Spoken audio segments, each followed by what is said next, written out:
Na Bonifiki tokrat potekal primorski derbi med domačim Koprom in Gorico. Tovrstne tekme so kot ponavadi zanimive, ta je bila še posebej vroča. Začetek tekme pa je tokrat pripadal domači ekipi. Koprčani v rumeno-modrih dresih so zapretili po levi, ko je poskušal Ivetič nekoliko mimo leve vratnice gostujočega vratarja Cordaza. Sledila je tudi prva priložnost za Goričane, Koda je bil pri strelu v 9. minuti, a Zalaz zgrešil vrata Kopra.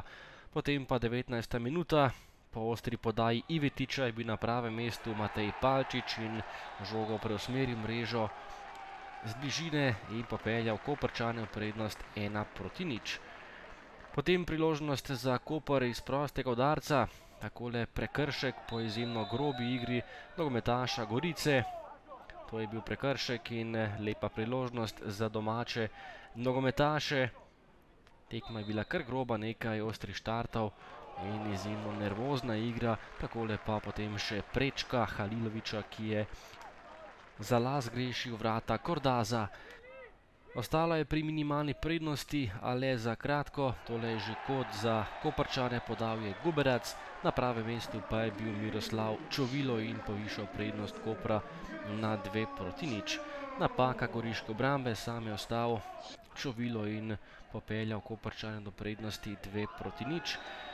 Po pol ure igre pa še en grob štart in prekršek, tokrat nad napadalcem Gorice. K žogi pa je pri prostem strelu stopil Koda in še enkrat pokazal, za kakšnega mojstra gre. Takole je zadev za 2:1 in Goričane vrnil nazaj v igro. Mojstrovina Kode po temle prostem strelu. Tole pa je že drugi polčas in slika iz 58. minute.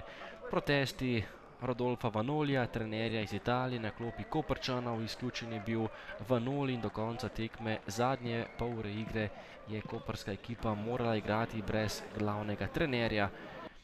70. minuta in še naprej izjemno živčna nogometna predstava. Na Bonifiki nov prekršek, potem pa posledice nekakšnega mini prerivanja oziroma pretepa.